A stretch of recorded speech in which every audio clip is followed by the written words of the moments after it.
Mexico, and I had a great relationship with the president, but he retired now. He left. He was a good man. He was a socialist. You can't have everything, but he was a good man. But they paid a fortune for the soldiers along the border. We were able to have great numbers. Well, built 571 miles of wall. I was going to add 200 more. By the way, far more than I said. I was talking about 200, 250. We built 571. And nobody talks about it. And you know what I did? Because we had a Congress that was not behaving. I said, I don't care. This is an invasion of our country. I'm taking it out of the military. And I took it out of the military because I gave them $725 billion. I say, congratulations, fellas, I'm taking out 10. What is it for, sir? It's called a wall because we're being invaded by Mexico.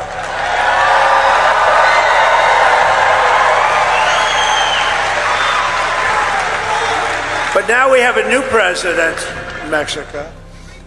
Supposed a very nice woman, they say. I haven't met her. And I'm going to inform her on day one or sooner that if they don't stop this onslaught of criminals and drugs coming into our country, I'm going to immediately impose a 25% tariff on everything they send in to the United States of America.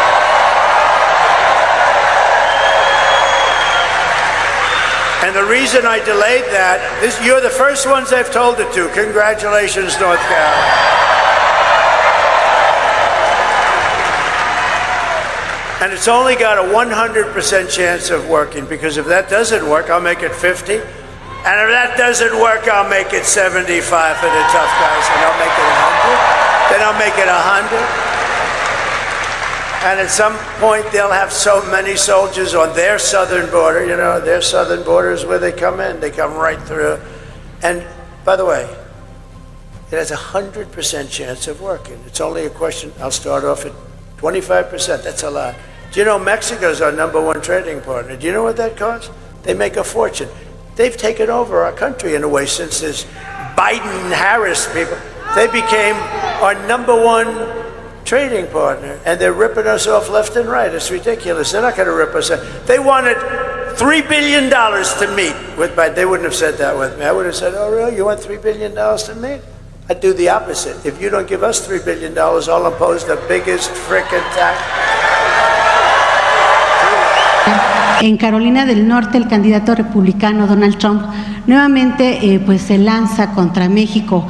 Asegura que, de ser elegido el día de hoy como presidente, le informará a usted que, que se frena el flujo migratorio y de drogas hacia el país vecino, o va a imponer un arancel del 25% a exportaciones. A ver su respuesta ante ello. Sí, va a haber buena relación. Yo creo que es importante porque a veces no se tiene la suficiente información de él y de otros, de cualquiera del Partido Demócrata o Republicano, del esfuerzo que ha hecho México para disminuir la migración o la presencia de migrantes en la frontera, a través de un mecanismo muy importante de distintas áreas del gobierno que se siguen reuniendo y que ha permitido desde dar empleo en México hasta el retorno humanitario, el rescate humanitario. De diciembre del 2023 a octubre, al cierre de octubre, hay una disminución del 75% de migrantes que llegan a la frontera norte. Este trabajo y cómo se hace y cómo se ha desarrollado desde el periodo del presidente Andrés Manuel López Obrador, lo va a presentar el canciller el viernes. Viene el viernes a presentarnos tanto el tema de migración, donde también participa la Secretaría de Gobernación y otras secretarías.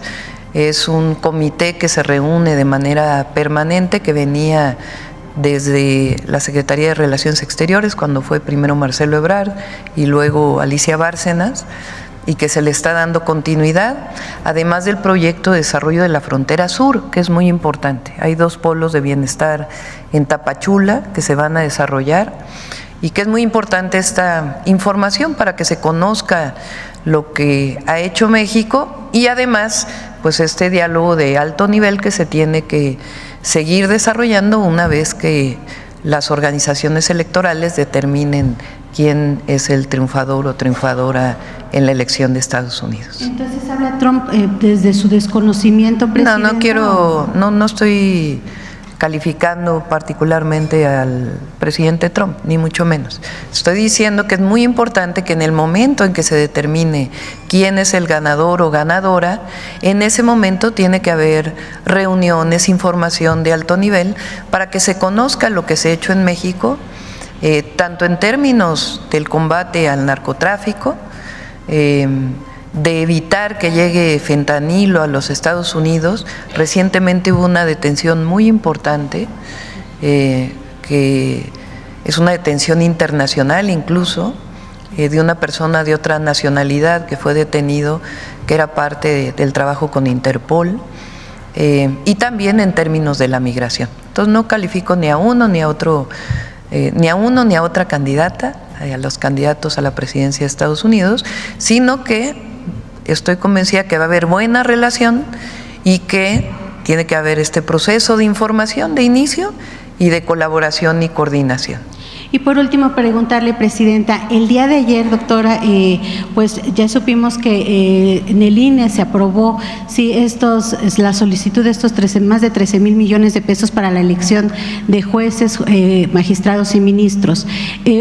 Había negociaciones con la Secretaría de Gobernación o reuniones precisamente para hablar sobre esto. ¿Fracasaron estas pláticas? No, todavía vamos a seguir insistiendo. ¿Ha hablado con la Secretaría de Hacienda, presidenta? Porque digo… No es un asunto de la Secretaría de Hacienda, es del INE. No debe costar tanto la elección, no le puede costar tanto la democracia al pueblo de México. Y hay manera de reducir los costos. Entonces, la Secretaría de Gobernación va a estar en contacto con el INE, vamos a seguir insistiendo en que no es necesario tanto recurso, sobre todo cuando no hay financiamiento a los partidos políticos, en esta ocasión, para que sea tan onerosa la elección del Poder Judicial. Es decir, que el gobierno va a trabajar para que esta propuesta no llegue al Congreso. Vamos a estar en diálogo.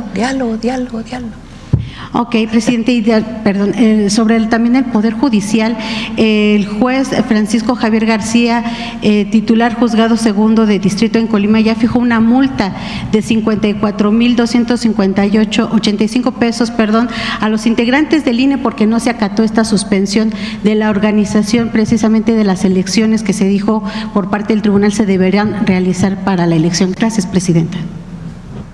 Les voy a pasar algo de una vez. Préstame el micrófono. Miren lo que me encontré. ¿Ya lo habían visto este? Bueno, es un documento que publicó Mexicanos contra la Corrupción en el 2018. Lo digo porque su mayor exponente dice que va a marchar hoy para defender al Poder Judicial. ¿Cómo le llamamos? Allá en Baja California. Bueno, fíjense bien. Es muy interesante, muy interesante. Mexicanos contra la Corrupción. En 2018 publica un documento que se llama, vamos a ver cómo se llama, atrás, abajo. La primera, por favor. La portada. El poder familiar de la Federación. Ahora sí. Un estudio entregado ayer al Consejo de la Judicatura y a los ministros de la Suprema Corte de Justicia de la Nación desnuda el nepotismo imperante en el Poder Judicial de la Federación. Al menos 500 jueces y magistrados de todo el país tienen trabajando en tribunales y juzgados a esposas, hijos, papás, sobrinos, tíos, cuñados y hasta suegras. Publicado en el 2018. Estas redes clientelares se extienden a más de 7,000 servidores públicos de 31 circuitos que también tienen familiares en la nómina. Ejemplos. El nepotismo se ha instalado en el Poder Judicial de la Federación, publicado en 2018 por Mexicanos contra la Corrupción. Hijos, parejas, papás, sobrinos, tíos, cuñados y hasta suegras de al menos 500 jueces. Desvirtúan facultad constitucional. Abajo. Los jueces y magistrados tienen facultades para nombrar y remover a los funcionarios y empleados de los tribunales de circuito y los juzgados de distrito, según establece el artículo 97 de la Constitución. Adelante. Un magistrado con 17 parientes.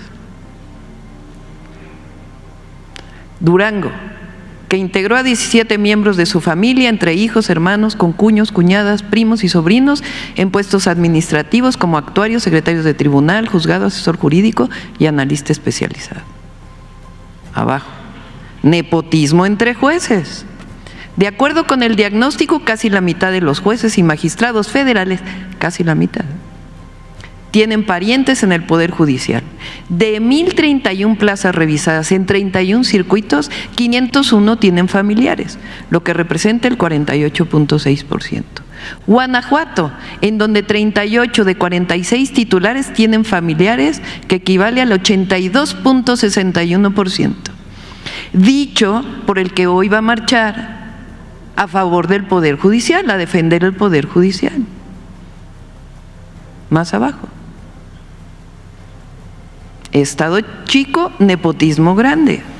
En Colima, de 199 empleados, al menos 136 tienen parientes, principalmente esposas, hermanos e hijos, lo que representa el 68.34% del total de plazas.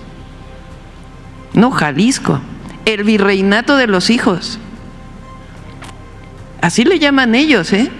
No es un documento de Morena, de la 4T. Es un documento en 2018, publicado, y le pongo comillas, porque es como en Mexicanos contra la Corrupción, y hoy ya se les olvidó todo esto. El tercer circuito, que corresponde a Jalisco, ocupa el primer lugar nacional en contratar a los hijos de jueces y magistrados. En este circuito hay 33 juzgadores que tienen en el mismo Poder Judicial Federal a 54 de sus hijos. ¿Cuál carrera judicial?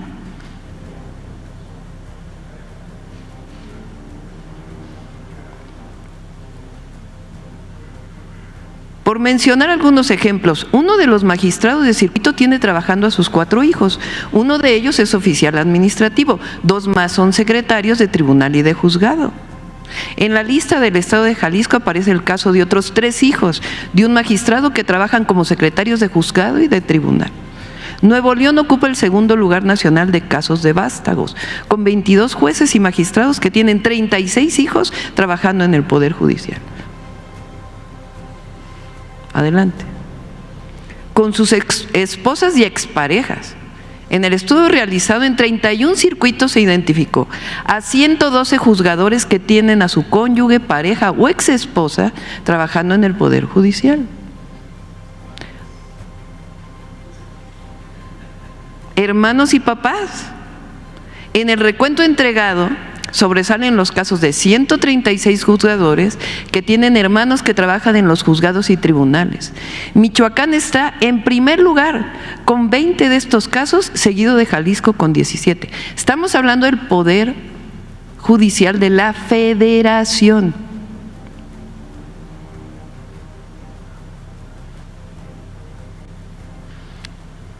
Vamos. Otros 2 magistrados de Querétaro y de Nuevo León tienen 14 sobrinos en la nómina de los circuitos judiciales correspondiente a esas entidades.